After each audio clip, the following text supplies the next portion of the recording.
Ward councillor నుంచి minority నాయకులుగా changes ఏంటి? చేంజెస్ కారణం ఏంటి? అందరికి నమస్కారం. చేంజెస్ అనేవి ఏమి లేవండి. ఇప్పుడు చూసుకున్నట్లయితే 13వ వార్డు కౌన్సిలర్గా ఉన్నాను. ఇప్పుడు రాబోయే ఇంకా 2 సంవత్సరాల 2 నెలలు ఉన్నాయి. సో అప్పటి వరకు నేను కౌన్సిలరే.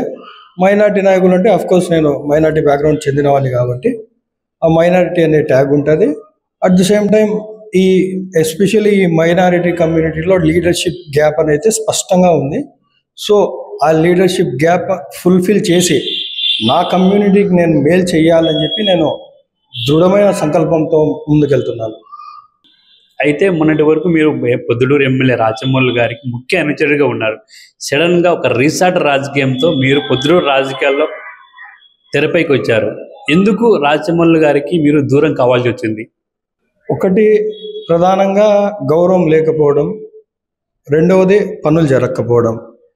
ఒక సైడ్ నాకు గౌరవం లేకున్నా నా ప్రజల కోసం, నా వార్డు ప్రజల కోసం, నా ముస్లిం మైనారిటీ ప్రజల కోసం నేను భరించాను. నేను ఒక మంచి స్థానంలో ఉండి ఒక లీడర్గా నేను ఎదిగి ప్రజలకు నేను ఎస్పెషల్లీ నా ముస్లిం మైనారిటీకి నేను మేలు చేయాలనుకున్నాను. కానీ అది జరగని సమయంలో నాకు ఈ డెసిషన్ తీసుకోవాల్సి వచ్చింది. అలాగే మున్సిపాలిటీ పరంగా చూసుకున్నా కూడా చాలా అలసత్వం ప్రదర్శిస్తూ ఉన్నారు అధికారులు కానీ. అట్ ద సేమ్ టైం నాకు సపోర్ట్ లేకపోవడం. ఇప్పుడు ఇన్ని రోజులు జరగని పనులు నేను సడన్గా బయటికి వచ్చిన తర్వాత 2 అడుగులు నేను పక్కకి వేసిన తర్వాత ఈరోజు మున్సిపాలిటీ లెవెల్లో పనులు జరుగుతున్నాయి. అలాగే 6 నెలల క్రితం ఒక చిన్న బీటీ ప్యాచ్ వర్క్ చెప్పినవి కూడా ఈరోజు జరుగుతున్నాయంటే దాన్ని మీరు అర్థం చేసుకోగలరు. మీరు మంచి చదువుకున్నారు, బీటెక్ చదివినారు. ఎందుకు ఈ రాజకీయాలకు వచ్చారు? రాజకీయాలు రావడానికి ముఖ్య కారణం ఏంటి? అవునండి, నేను దేవుని దయ వల్ల నా తల్లిదండ్రుల ప్రోత్సాహంతో నేను మంచి చదువులు చదివాను. బీటెక్ చేసి ఆ తర్వాత ఎంబీఏ చేశాను. ఉద్యోగరీత్యా 10 సంవత్సరాలు నేను జాబ్ కూడా చేశాను. ఆ తర్వాత ఎల్ఎల్ కూడా చేస్తున్నాను. సో ఇది నాకు ముందు నుంచి ఒక సోషల్ అవేర్నెస్ అనేది ఎక్కువ, సమాజం పట్ల నాకు చిన్నప్పటి నుంచి నాకు అదొక ఎయిమ్ లాంటిది అనమాట. మనంతకు మనం ఉండడం వల్ల ఉపయోగం లేదు. మనం కూడా సమాజానికి ఏదో ఒకటి చేయాలి. నాకు మంచి ఫ్యామిలీ బ్యాక్గ్రౌండ్, మంచి ఎడ్యుకేషన్, మంచి ఉద్యోగం, విదేశాల్లో ఉద్యోగం చేసుకుంటా ఉన్నా. అట్ ద సేమ్ టైం నేను 20 దేశాలు కూడా తిరిగాను. మీకు చాలామందికి తెలియకపోవచ్చు, 20 నుంచి 25 దేశాలు కూడా తిరిగాను నేను. Europe, UK, Middle East and then Hong Kong, ఇలాంటి అనేక దేశాలు కూడా తిరిగాను. కానీ నాకు అక్కడ ఎక్కడ తిరిగినా కూడా నాకు ఒకటే ఆవేదన. నాకు అక్కడ సంతోషం కలుగుతుంది ఒక మంచి ప్రాంతానికి వచ్చినామని. అట్ ద సేమ్ టైం నాకు బాధ, నా దేశం ఎందుకు ఇలా లేదు, నా ప్లేస్ ఎందుకు ఇలా లేదనేది. నేను దేశాన్ని మార్చలేకపోయినా కనీసం నా ఏరియా, నా వార్డు పరిధిలో కానీ, నా నియోజకవర్గ స్థాయిలో కానీ నేను ఒక మంచి మార్పు తీసుకురావాలనే ఉద్దేశంతో. అలాగే అట్ ద సేమ్ టైం అన్నిటికంటే ముఖ్య కారణం ఏంటంటే వైఎస్ జగన్మోహన్ రెడ్డి, వైఎస్ఆర్ ఫ్యామిలీ. నేను గతంలో కూడా చెప్పాను, నాకు రాజకీయాల్లో రావాలని ఎందుకు అనిపించిందంటే, నేను మా అమ్మగారు ఒకసారి కేర్ హాస్పిటల్ హైదరాబాద్కి వెళ్ళినాం అన్నమాట. రాజశేఖర రెడ్డి గారు బ్రతికున్నప్పుడే. అప్పుడు కౌంటర్లో నేను వెయిట్ చేస్తున్నా. నాకంటే ముందు ఒక వ్యక్తి ఉన్నాడు అనమాట. ఆ వ్యక్తి చిన్న మారుమూల ప్రాంతం నుండి వచ్చాడు. అక్కడ వచ్చి బిల్లింగ్ పే చేస్తున్నాడు అనమాట. బిల్లింగ్ పే చేసేటప్పుడు అవతల వ్యక్తి రిసెప్షనిస్ట్ చెప్పిన మాట ఏంటంటే, నీకు 5 లక్షలు ఖర్చు అయింది, నువ్వు ₹1 ఖర్చు కట్టాల్సిన అవసరం లేదు, సో నువ్వు అడ్మిట్ అయ్యి ఆపరేషన్ చేయించుకున్నారు. అప్పుడు ఆ వ్యక్తి చెప్పిన మాట ఏంటంటే, ఈ పేషెంట్కి సంబంధించిన వ్యక్తి, ఆ దేవుడు ఎవరో వైఎస్ఆర్ నేను చూడలేదు కానీ నాకు ఈరోజు నా కుటుంబాన్ని నిలబెట్టాడనే మాట అయితే నేను ఆ రోజు విన్నాను. అప్పుడు నాకు ఒక వ్యక్తి ఇన్ని కోట్ల మంది ప్రజలకు ఈ విధంగా చేంజ్ తీసుకురాగలుగుతాడా, ఇంతమంది జీవితాల్లో సంతోషాలు నింపగలుగుతారా అనేది నాకు దృఢంగా ఆ రోజు నాకు మైండ్లో స్ట్రాంగ్గా ఉండిపోయింది. తర్వాత అకాల మరణం తర్వాత, రాజశేఖర రెడ్డి సార్ అకాల మరణం తర్వాత మన ముఖ్యమంత్రి వర్యులు వైఎస్ జగన్మోహన్ రెడ్డి గారు ఆ రోజు రాజకీయాల్లోకి రావడం, ఆయనకు ఇబ్బందులు పెట్టడం, ఆయన ఎన్ని ఇబ్బందులున్నా ప్రజల కోసమే నేను ఉంటా అని చెప్పడం, ఇవన్నీ నాకు ఆకర్షించాయి. మీ ఫ్యామిలీ బ్యాక్గ్రౌండ్ ఏంటి? మా ఫ్యామిలీ బ్యాక్గ్రౌండ్ విషయానికి వస్తే, ఫ్యామిలీ మెంబర్స్ విషయానికి వస్తే, చాలామంది అనుకుంటారు ఏదో సింగిల్గా తిరుగుతుంటాడనో లేకుంటే ఎక్కువ క్యాడర్ లేదనో అనుకుంటా ఉంటారు, ఏదో అనామకుడు అనుకుంటా ఉంటారు. నాకు అన్నదమ్ములు, మేము అన్నదమ్ములు 17 మంది, నేను 13వ వాడిని.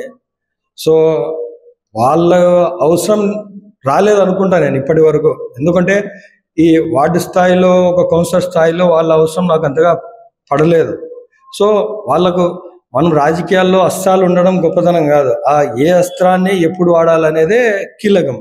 సో వారి అవసరం నాకు ఎప్పుడు రాలేదు అనుకుంటా, ఏ రోజు వాళ్ళు రాలేదు. అవసరమైనప్పుడు ఖచ్చితంగా వస్తారు. భవిష్యత్తు కాలంలో అలాంటి ఏదైనా అవకాశం వస్తే, మంచి అవకాశం వస్తే అందరు బయటికి వస్తారు. వీళ్ళే కాదు, మేము అన్నదమ్ములం చెప్పింది, మా ఫ్యామిలీ మెంబర్స్ కావంటే 100, మేము అట్లీస్ట్ మా బ్లడ్ రిలేషన్సే 100 మెంబర్స్ ఉన్నారు, మా రిలేటివ్స్ 5000 పీపుల్ ఉన్నారు. సో ప్రతి ఒక్కరూ సపోర్ట్ చేస్తారు. టైం వచ్చినప్పుడు అందరు బయటికి వస్తారు. అంటే ఎమ్మెల్యే టికెట్ కూడా మీరు కూడా ఆశిస్తున్నారని పెద్ద ఎత్తున ప్రచారం జరుగుతుంది, అది ఎంతవరకు నిజం? ఈ ఎమ్మెల్యే సీట్ గురించి నేను ఎక్కడ ఇనిషియల్ స్టేజెస్లో ఎక్కడ ప్రస్తావించలేదు. అది పబ్లిక్ నుంచి వస్తుంది, పబ్లిక్ వాయిస్ అది. ఎందుకంటే ఇప్పుడు నేను ఆల్రెడీ చెప్పినట్టు ఒక ముస్లిం కమ్యూనిటీలో లీడర్షిప్ గ్యాప్ అనేది స్పష్టంగా కనిపిస్తుంది. సో నేను నా వార్డు పరంగా ఎక్కడ ఏ సమస్య వచ్చినా, వార్డు పరంగానే కాదు, మైనార్టీకి సంబంధించి ఏ సమస్య వచ్చినా నేను ముందుంటున్నాను. అది నా వార్డా వేరే వార్డా అనేది నేను పెద్దగా పట్టించుకోవట్లేదు. సో దానివల్ల ఒక మంచి విద్యావంతుడు, చదువుకున్నవాడు, యువకుడు మంచిగా ఉత్సాహంగా పనిచేస్తున్నాడు, మైనార్టీలో కూడా ఎందుకు ఉండకూడదు అనేది అయితే ప్రజల్లో ఈ మధ్య కాలంలో బలంగా వినిపిస్తుంది. ఇప్పుడు రాష్ట్రంలో వైనాట్ 175 అని చూస్తున్నాము. పొద్దుటూరుకు వచ్చేసరికి వైనాట్ మైనారిటీ, వైనాట్ బీసీ అంటున్నారు. సో ఇలాంటప్పుడు వాళ్ళు నాకు ఒక భవిష్యత్తులో ఒక మంచి లీడర్ అవుతాడనేది, ఎస్పెషల్లీ నా ముస్లిం మైనారిటీ ప్రజల్లో అయితే అది ఉంది. సో ఈ క్రమంలో నా పేరు కూడా తెర మీదకి రావడం మంచిది, ఆహ్వానిస్తున్నాను. అవకాశం వస్తే తప్పకుండా కేవలం నా మైనారిటీ వర్గానికే కాదు, ప్రొద్దుటూరులో ఉండబడిన అన్ని సామాజిక వర్గాలు కలుపుకొని ఒక మంచి సుపరిపాలన అందిస్తానని చెప్పి నేను ఈ సందర్భంగా తెలియజేస్తా ఉన్నాను. అంటే కౌన్సిలర్ స్థాయి వేరు, వార్డు కంటే మహా అంటే 2000, 3000 ఓట్లు ఉంటాయి. కానీ ఎమ్మెల్యే స్థాయి అంటే దాదాపు 3 లక్షల దగ్గర ఓట్లు ఉంటాయి. అంత నియోజకవర్గాన్ని మెయింటైన్ చేసే కెపాసిటీ, సత్తా మీకు ఉందనుకుంటున్నారా? తప్పకుండా ఉంది, ఖచ్చితంగా ఉంది, ఖచ్చితంగా ఉందండి. ఎందుకు లేదు చెప్పండి? ఏ విధంగా చూసుకున్నా ఖచ్చితంగా నాకు కలిసి వచ్చే అవకాశాలు చాలా ఉన్నాయి. ఎందుకంటే మైనార్టీ వర్గానికి స్టార్ట్ చేసుకుంటే ప్రొద్దుటూరులో దాదాపుగా 60,000 ఓట్లు మైనార్టీ ఓట్స్ ఉన్నాయి. సో ఒకవేళ నాకు దేవుని దయ వల్ల ప్రజల ఆశీస్సులతో నాకు అవకాశం వస్తే, నా కౌంటింగ్ అనేది, నా ఎలక్షన్ రిజల్ట్ కౌంటింగ్ అనేది 0 నుంచి స్టార్ట్ అవ్వదు, 40,000 నుంచి స్టార్ట్ అవుతుంది. ఎందుకంటే ఈ మైనారిటీ సామాజిక వర్గం అనేది నాకు స్ట్రాంగ్ ఫౌండేషన్. ఇవన్నీ అవతల ప్రత్యర్థి పార్టీలు సీట్ ఎవరికన్నా రాని, ఇక్కడ ఏకపక్షంగా ఓట్లు పడే పరిస్థితి ఈరోజు ఉంది ప్రొద్దుటూరులో. పొద్దుటూరు అంటే మనకు గుర్తొచ్చేది ఈ మధ్య కాలంలో రాజకీయ పరంగా చూస్తే మీ స్థానిక ఎమ్మెల్యే రాచమల్లు గారు. రాచమల్లు గారిని కాదని మీకు టికెట్ వస్తాని ఎలా అనుకుంటున్నారు? ఈరోజు మన ముఖ్యమంత్రి వర్యులు వైఎస్ జగన్మోహన్ రెడ్డి గారు విప్లవాత్మక నిర్ణయాలు తీసుకుంటున్నారు. చాలామంది అభ్యర్థులు కూడా మార్చారు. అంటే ఆయన ఒక ఎక్స్పెరిమెంట్ చేస్తున్నారు. ఎక్స్పెరిమెంట్ అంటే ఆయన థాట్, అది ఆయన థాట్ ప్రాసెస్ ఇంప్లిమెంట్ చేస్తున్నారు. ఇక్కడ ఎవ్వరికి అంతు చిక్కని విధంగా ఆయన మూవ్స్ ఉంటున్నాయి, అంటే ఆయన డెసిజన్స్ ఉంటున్నాయి. ఉదాహరణకు చూసుకున్నట్లయితే మినిస్టర్లను కూడా మార్చినారు, మైనార్టీ లీడర్స్ని కూడా మార్చినారు, కొత్త అభ్యర్థులను ప్రకటించారు. అలాగే కదిరి కానివ్వండి, అలాగే గుంటూరు కానివ్వండి, ఇలాగా అనేక నియోజకవర్గాల్లో ముస్లిం మైనార్టీ అభ్యర్థులకు పెద్దపీట వేసినారు. అలాగే మనం అనిల్ కుమార్ యాదవ్ గారిని కూడా చూసాము, ఆయనకు ఎంపీగా ప్రమోషన్ ఇచ్చి సీట్ ఇచ్చి పంపిస్తున్నారు.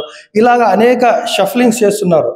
సో అందులో భాగంగా ప్రొద్దుటూరుకు ఒకవేళ బీసీకి ఇవ్వాల్సి వస్తే నా పేరు కూడా ఉండడం చాలా మంచిది. ఎందుకు రాదు? Why not BC, why not minority. ఒకవేళ మార్చాల్సిన పరిస్థితి వస్తే తప్పకుండా తప్పకుండా మేము పోటీలో ఉంటాం. అవకాశం వస్తే స్వీకరిస్తాం. ఆ అవకాశాన్ని ఎలా మనం మలుచుకొని ఆ సీట్ ఎలా గెలిచాలనే పక్కా ప్రణాళికతో ముందుకెళ్తున్నాను. అన్ని సమీకరణాలు కుదిరితే ఒకవేళ మీ గ్రూప్లో ఎవరికో ఒక టికెట్ వస్తే మీకే టికెట్ వచ్చింది అనుకోండి, మీరు ఫైనాన్స్ మ్యాటర్ ఎలా సపోర్ట్ చేయగలుగుతారు? ఒక ఎమ్మెల్యే స్థాయి అంటే ఆషామాషి కాదు, పోటీ చేయడం అంటే చాలా సమీకరణలు ఉంటాయి.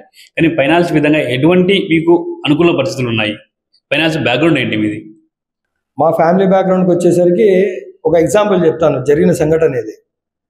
60-70 years బ్యాక్ మేము చాందాలు కట్టామన్నమాట. అప్పుడు మా అబ్బ కట్టారు అది. ఆ రోజులో మా అబ్బ దగ్గరికి ఒక ఆయన, ఒక మంచి ఫ్యామిలీ బ్యాక్గ్రౌండ్ ఉన్న ఆయన ఆ రోజు మా అబ్బ దగ్గరికి వచ్చాడు. వచ్చి ఆయనకు ఏదో మాట్లాడాలని చెప్పి వచ్చారు. చెప్పు అంటే చెప్పడం లేదు ఆయన. 5 నిమిషాలు అయింది, 10 నిమిషాలు అయింది, అర్ధగంట అయింది, ఏదో చెప్పు అంటే చెప్పడం లేదు. లాస్ట్ ఫైల్ ఏదో చెప్పు, ఎందుకు ఇంతసేపు నువ్వు ఆలోచిస్తున్నావు, ఏమనుకోలేదు చెప్పు అంటే, మీరు చాందాలు కట్టుకున్నారు, మీకు మీ డబ్బంతా ఇందులోనే మీరు ఇన్వెస్ట్ చేసేసేట్టున్నారు, మీకు ఏదైనా అవసరాలు కూడా ఉండొచ్చు వేరే వేరే ఫ్యామిలీ పరంగా, ఈ చాందాలు మీరు అమ్ముతారా అని చెప్పి అడిగాడు ఫైనల్గా ఆయన. ఉండలేక అడిగింటే మా అబ్బగారు ఆ రోజులో ఇచ్చిన సమాధానం ఏంటంటే, ఇప్పుడు మీరు నేను ఎలా కూర్చున్నానో నువ్వు ఇక్కడే కూర్చో. మా అబ్బగారు చెప్పిన మాట, నువ్వు ఇక్కడే కూర్చో, నేను ఇక్కడే కూర్చుంటా. ఆ రోజు రిజిస్ట్రేషన్లు అవన్నీ ఏం లేవు, వీలునామాలే.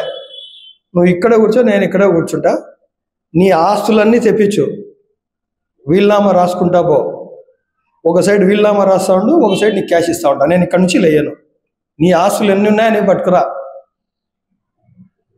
నీ ఆస్తులు ఎన్ని ఉన్నాయో తీసుకురా. నేను జస్ట్ ఇక్కడే కూర్చొని నువ్వు వీలునామా రాస్తావో, ఏ వీలునామా కావాలి వీలునామాకు డబ్బులు తీసుకుని నువ్వు నీ ఆస్తులు ఎన్ని ఉన్నాయో ఆ రోజే కొంటామన్నారు. అది మా ఫ్యామిలీ బ్యాక్గ్రౌండ్. ఈరోజు డబ్బు విషయానికి వస్తే వీఆర్ వెల్ ప్రిపేర్డ్, దేనికైనా సిద్ధం, ఎంత డబ్బు పెట్టడానికైనా సిద్ధం. నా ప్రొద్దుటూరు నియోజకవర్గ ప్రజలకు, ప్రొద్దుటూరు అభివృద్ధి కోసం నా సర్వం అమ్మి అయినా కూడా నేను ఖర్చు పెట్టి ఖచ్చితంగా సీట్ గెలుస్తానని చెప్పి ఈ సందర్భంగా నేను ప్రొద్దుటూరు నియోజక ప్రజలందరికీ తెలియజేస్తా ఉన్నాను. పొద్దుటూరు టికెట్ దాదాపు రాచమల్లు గారికే కన్ఫామ్ అయిందని వైసీపీ వాళ్ళ అనుచరులు కూడా చెప్తున్నారు. మరి ఆయనకు టికెట్ వస్తే మీ వర్గంలోని ముగ్గురు మీరు సపోర్ట్ చేసే అవకాశం ఉందా? ఉంటే ఎంతవరకు ఉంటుంది సపోర్ట్ చేసే అవకాశం? ఈ నిర్ణయం ఏదైనా మా కష్ట నష్టాలు మేము ఏదైనా మా నాయకుడు, అధినాయకుడు వైఎస్ జగన్మోహన్ రెడ్డి గారి దగ్గర మేము చెప్పుకుంటాం. ఆ రోజు మా సమస్యలు ఏంటి, మా బాధలు ఏంటి, మా కష్టాలు ఏంటి ఆయనకు మేము వివరించుకుంటాం. సార్ ఇది సార్ పరిస్థితి అని చెప్పి. ఆ రోజు మా సమస్యలు విన్న తర్వాత జగనన్న మా సమస్యలు కానీ, మా కష్టాలు కానీ, మా నష్టాలు కానీ, మా బాధలు కానీ ఏదైనా ఆ రోజు జగన్ సార్ విని ఆ డెసిషన్స్ తీసుకున్న తర్వాత ఆయన ఎట్లా మాకు దిశానిర్దేశం చేస్తే అటే పయనిస్తామని చెప్పి నేను తెలియజేస్తా ఉన్నాను. ఇప్పటికే మీ ఎమ్మెల్యే రాచమల్లు గారు పొద్దుటూరును చాలా అభివృద్ధి చేశారని చెప్తున్నారు. మీరు వస్తే ఎటువంటి చేసే అభివృద్ధి ఏముంది? ఇవి కాదండి, అభివృద్ధి అంటే గ్రౌండ్ లెవెల్ నుంచి రావాలి. నాకు తెలిసిన అభివృద్ధి ఏంటంటే గ్రౌండ్ లెవెల్ నుంచి రావాలి. మనకు ఒక మంచి సిస్టమ్ ఉండాలి, సీవేజ్ సిస్టమ్. ఇప్పుడు ఈరోజు మురికి కాలువలు ఎక్కడ పోతున్నాయి, ఆ వాటర్ ఎక్కడున్నాయి, దానికి ఏదైనా ట్రీట్మెంట్ ఉందా? లేదు. డ్రైనేజ్ వ్యవస్థ కానీ, అలాగే మన మున్సిపాలిటీ పరంగా రోడ్స్ విషయం కానీ, కేవలం ఇదే కాదు. అభివృద్ధి అంటే అన్ని ఏరియాస్లో డెవలప్ అవ్వాలా. Education first of all.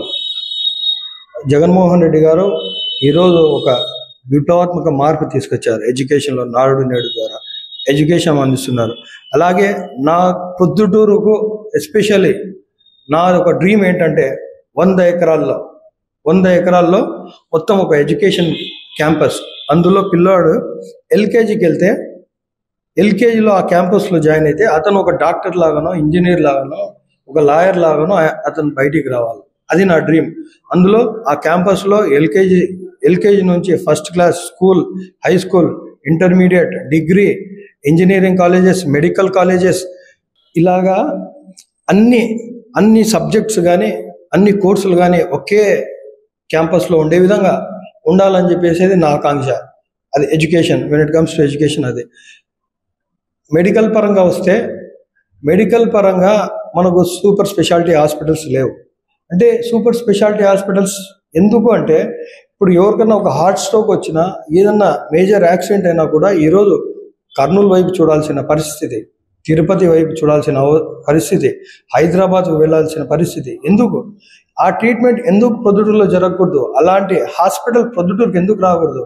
ఇది మనం ఖచ్చితంగా అనుకుంటే తప్పకుండా వస్తుంది.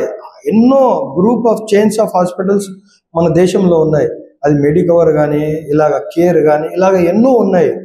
హోలిస్టిక్ కానీ, ఇంకా పెద్ద పెద్ద కార్పొరేట్ హాస్పిటల్స్ ఉన్నాయి. అలాంటి హాస్పిటల్ ప్రొద్దుటూరులో ఎందుకు రాకూడదు? ఎందుకు ప్రయత్నించలేము? మనం ఈ రోజు ప్రయత్నిస్తే 5 సంవత్సరాలకి రానివ్వండి, మంచిది కదా. అక్కడ ఈ క్రమంలో ప్రాణాలు వదిలిన వాళ్ళు కూడా ఉన్నారు. ఇక్కడ యాక్సిడెంట్ అయ్యి, ఇక్కడ ఏదైనా సీరియస్ అయ్యి మల్టీ స్పెషాలిటీ హాస్పిటల్కి వెళ్ళే క్రమంలో ప్రాణాలు విడిచిన పరిస్థితులు కూడా ఉన్నాయి. అలాంటి పరిస్థితులు ఉండకూడదు. ప్రొద్దుటూరు ప్రజలకు అలాంటి పరిస్థితి రాకూడదు. మెడికల్ కానీ, ఎడ్యుకేషన్ కానీ ఒక మంచి సిస్టమ్ అనేది ఇక్కడ క్రియేట్ చేయాలా. At the same time industry పరంగా చూసుకున్నట్లయితే ఇక్కడ చాలామంది పేదవాళ్ళు ఉన్నారు ప్రొద్దుటూరులో. ఒక లార్జ్ స్కేల్ ఇండస్ట్రీస్లో, అంటే ఒక కన్స్యూమర్ గుడ్స్ టైప్ ఇండస్ట్రీ అనేది నెలకొల్పాల. ఎలాంటిదంటే డైలీ అక్కడ పనిచేసే వాళ్ళకు అట్లీస్ట్ వాళ్ళకు ఒక 500 వచ్చే విధంగా మనం ఇండస్ట్రీస్ కింద స్టార్ట్ చేస్తే, మనం కనీసం ఒక 5,000 మందికి మనం ఉపాధి కలిగించేటట్లయితే అది చాలా ఉపయోగకరంగా ఉంటుంది. ఎందుకంటే వీళ్ళు అభివృద్ధి చెందుతుంది. ఈ అభివృద్ధి చెందినప్పుడే ఆ ఎడ్యుకేషన్ వైపు మళ్ళుతారు. ఈరోజు జగనన్న అమ్మఒడి ద్వారా అనేక మంది పనులకు వెళ్ళే పిల్లలు కూడా ఈరోజు స్కూల్కి వెళ్తున్నారంటే అది కేవలం అమ్మఒడి వల్ల సాధ్యమవుతుంది. ఇలాగా ఈ పూర్ పీపుల్లో మనం ఈ ఇండస్ట్రీస్ అనేది తీసుకొస్తే ఖచ్చితంగా అది డెవలప్ అవుతుంది. అండ్ వ్యాపార పరంగా చూసుకున్నట్లయితే మన ప్రొద్దుటూరులో సెకండ్ బాంబే అంటారు. ఇక్కడ వ్యాపారస్తులకు కొంచెం సెక్యూరిటీ లేదు, భయపడుతున్నారు. బంగారు వ్యాపారస్తులు కానీ ఈరోజు ఇబ్బంది పడే పరిస్థితులు మనం చూస్తూ ఉన్నాం. రేపటి రోజు దేవుని దయవల్ల జగనన్న ఆశీస్సులతో, అలాగే ప్రొద్దుటూరు నియోజకవర్గ ప్రజల ఆశీస్సులతో నాకు ఒక మంచి అవకాశం వస్తే నేను ఈ వ్యాపారస్తులకందరికీ నేను అండగా ఉంటాను. వ్యాపారస్తులకందరికీ నేను భరోసా ఇస్తాను. చివరిగా ప్రొద్దుటూరు ప్రజలకు ఏం చెప్పదలుచుకున్నారు? వారి నుంచి మీరు ఏం ఆశిస్తున్నారు? దేవుని దయ వల్ల జగన్మోహన్ రెడ్డి గారి ఆశీస్సులతో, ప్రొద్దుటూరు నియోజక ప్రజల ఆశీస్సులతో నాకు ఒక అవకాశం వస్తే నేను మీకు సేవకుడిలా ఉంటాను. నేను గెలిస్తే ఎమ్మెల్యే నేను కాదు, ఎమ్మెల్యే మీరంతా ఎమ్మెల్యేలే. మీరు ఓటు వేసేటప్పుడు నేను ఒక ఎమ్మెల్యే అభ్యర్థికి ఓటు వేస్తున్నా అని చెప్పి అనుకోవద్దు. ఈ ఓటు వేస్తే నేను ఎమ్మెల్యే అవుతాననే అభిప్రాయంతో మీరు ఉండండి. అంత భరోసా ఇస్తున్నాను మీకు. మీ ప్రతి విషయంలో నేను తోడుంటాను. మీ ప్రతి కష్టంలో నేను ఉంటాను. ఒక అన్నలా, తమ్ముడిలా, ఒక కుటుంబ సభ్యుడిలా మీతోనే నేను ఉంటాను. నా రాజకీయ జీవితం అంతా మీతోనే ప్రయాణం చేస్తాను. నా విలాసవంతమైన జీవితం, నా విదేశాల్లో ఉద్యోగం, ఒక మంచి ఉద్యోగం, మంచి లైఫ్ వదులుకొని నేను ఈరోజు మిమ్మల్ని మీకు సేవ చేయడానికి నేను వచ్చాను. మీరు తప్పకుండా ఆశీర్వదిస్తారని చెప్పి, అలాగే రాబో రోజుల్లో కూడా ప్రొద్దుటూరు ప్రజలకు మీకు ఎప్పుడు అండగా ఉంటానని చెప్పి ఈ సందర్భంగా తెలియజేస్తున్నాను. మరిన్ని పొలిటికల్ అప్డేట్స్ కోసం ప్లీజ్ సబ్స్క్రైబ్ కృష్ణా టాక్స్.